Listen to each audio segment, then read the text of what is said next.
All right, let's take a look at if you were a buyer or seller and you wanted to do some research on your own. How good of a plan is it to use Trulia or Zillow as your starting point when you're trying to look up comparable sold homes or condos, or if you want to look up what's the possible value of a property located here in Utah? So Trulia does give estimates, and it's called the Trulia estimates.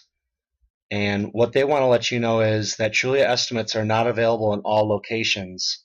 Um, an example of such would be non-disclosure states like Texas, but also like Utah. They do not disclose sales prices for homes within public records. So Trulia and Zillow will not be of much help. And some people say, well, at least it's a starting point. Well, having $100,000 range as a starting point isn't that useful in this type of market. Let's take a look at the same with the Zestimate, and they're going to say, if your home doesn't have a Zestimate, here's why. You're in a non-disclosure state. So again, Utah, we're in a non-disclosure state. One of the things I wanted to point out to people is Zillow does show you a Zestimate, and it can be very confusing as why they have it, because right here they say in a non-disclosure state, they're not able to accurately tell you, anything about sold data or pricing in regards to what is sold. And the same with Trulia.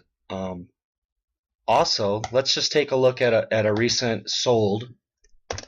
This one was in Taylorsville, Utah. And I'm just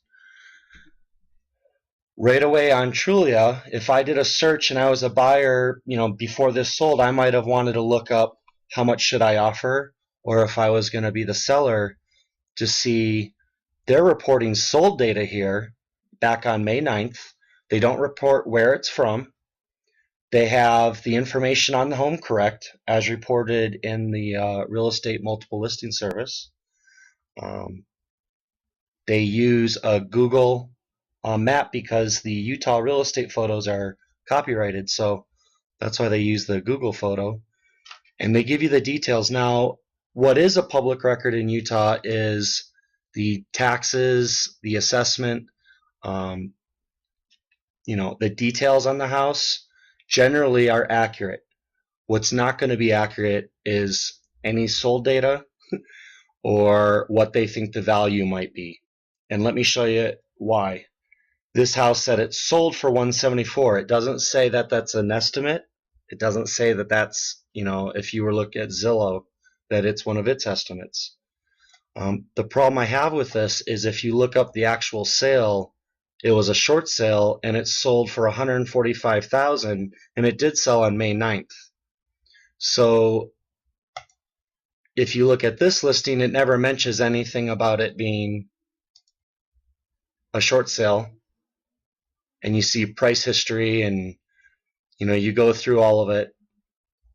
And it'd be important to know that it's a short sale, and also that it sold for $145,000 back on May 9th. That's a pretty big difference. So to use $174,000 as a starting point, I don't know if that's going to be helpful. Let's take a look real quick at the same property, but let's look in Taylorsville. At the Zillow. And I'm just going back to the beginning. Same property, and you'll see here it says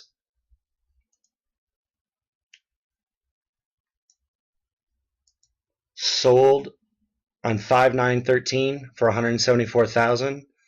It shows you the Zestimate of $174,000, and you see up here it says $174,000 sold.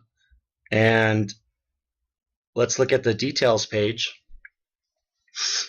Again, it says sold. If I was a buyer or seller and I didn't know any better, I would sure believe that they're reporting the sold price, because nowhere do I see a disclaimer about, what if it says sold for $174,000.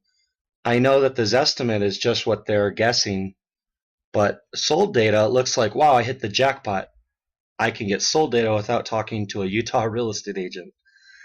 The problem with that is that number is not accurate. That's 145,000. Again, they're reporting that it's public record. It's not public record. So using this, for pricing, I don't know how that helps. The tax assessment was 128,700, but it's sold as a short sale for 145,000. So, the tax assessment, at least that's a real data point, but what a buyer or seller, is pricing their home at, the tax assessment's not going to be as valuable. Other thing to look at is you might click on, in the neighborhood, it says home values. And so you're looking at, this is the home right here, and you look at other homes and you see all these prices. So every home has a price.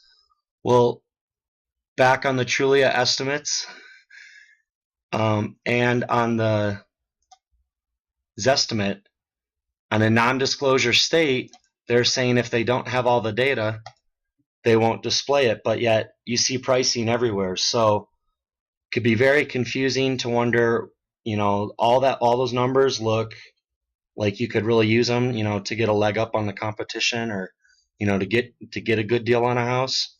But getting numbers that could be grossly inaccurate and not fully disclosed where they come from, or if they're just a made up number, or if it's actually a real data point. Let's take a look at another example of a house.